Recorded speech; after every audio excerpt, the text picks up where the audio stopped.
Hey everybody, this is Josiah. As you can see, I posted my recording of the Mozart Sonata in A minor, K310. As of this podcast, I've only posted the first movement, but I'll post the other two movements soon. My favorite style of classical music is definitely the Romantic style. This includes Chopin, Brahms, Rachmaninoff, and even Debussy, whose style is crossing over to a 20th century genre. By the way, the Romantic style is called that because the music is extremely expressive, not because it has anything to do with love songs or romance. Before the Romantic period was the Classical period, which is the time of Beethoven, Mozart, Haydn. Music from the Classical period is very, very different from the Romantic style, and although it sometimes has fewer notes, it is for most pianists even more difficult to play. When I first started playing piano, I learned Bach, and I learned that Bach was the king of Baroque music. If Bach is the king of Baroque music, then Mozart is certainly the king of classical music. So every serious student must study Mozart. The Sonata in A minor is my third major Mozart work. My first was the K545 Sonata, which everyone plays, and after that the Fantasy in D minor. But this sonata is very unique. First of all, it's in a minor key, one of only 4 that Mozart wrote in a minor key. And to be completely honest, I found it to be difficult to play, and it makes me ask this question: why is Mozart so difficult? My greatest challenge in playing the A minor sonata was to achieve a levelness of touch and sound. Now, I'm not saying that I achieved the level sound I was going for, but there was a vast improvement from where I started. I moved to my piano now, and I'm going to show you an example of unlevel playing in the Mozart.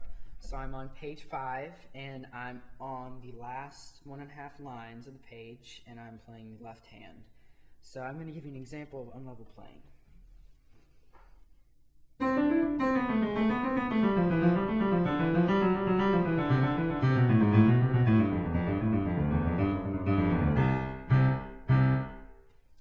So what made that unlevel? The accents. The accents are the thing that makes the most unlevel. So I'm going to emphasize that and play it again for you and show you.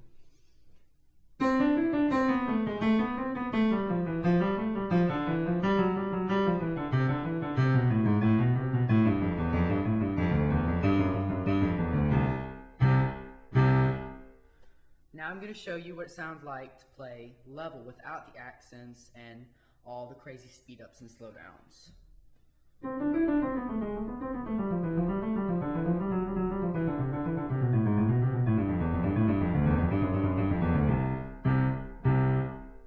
Sounds simple, doesn't it? But when you're playing hundreds and hundreds of notes, it's not that simple to make each finger so level. Now I'm going to show you an example of uneven tempo. Mozart is very orderly, and the tempo must be controlled. So this is Mozart's tempo. And some people reach the next passage, and because it's very lyrical, they play it in a very romantic style like this.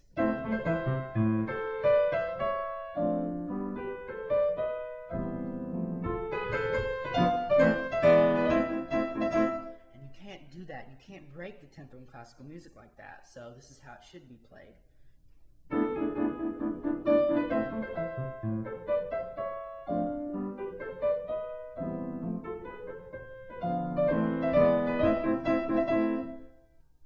The last thing I want to say is that the dynamics must communicate, but within a very limited range. I think of Mozart's dynamics as having to remain gentlemanly, so you can't play a passage, for instance, that is on page 6 in the middle of the page like this. You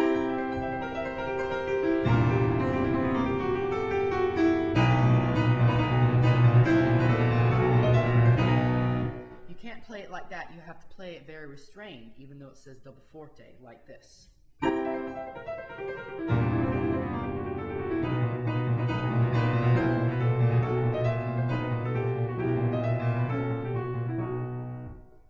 These are just 3 of the things to consider when playing Mozart.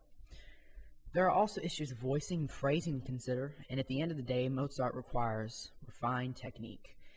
In the world of piano, technique refers to how well your fingers actually play the notes. Mozart lived from 1756 to 1791. In that short time, he composed over 600 works. When I hear those dates, I think of American history. Mozart was born during the time of the French and Indian War. One of my favorite movies, Last of the Mohicans, is about that time period. But this piano sonata was written in 1778, and everyone knows what was happening, at least in America in that time. In those days, wealthy or educated men usually wore wigs and very formal clothing. You've seen the pictures. I posted some at the bottom of this article. Thank goodness that went out of style. But that formality carries over to this music. When Romantic music came along, it completely changed all this. But to understand Mozart, you must understand the restraint and control that marked that culture. So the challenge for the pianist is to show emotion and power and beauty, but always with great restraint. This sonata was written at the time of the death of Mozart's mother. I can hear his pain and anguish when I play this piece, but even these emotions are restrained in the classical style. So give it a listen and see what you think. By the way, I'd like to say hey to my friends Hannah and Kayla Geisinger, who are studying viola and harp at the Summer Festival in Nice, France. Don't forget to have fun, and please don't eat too much ice cream.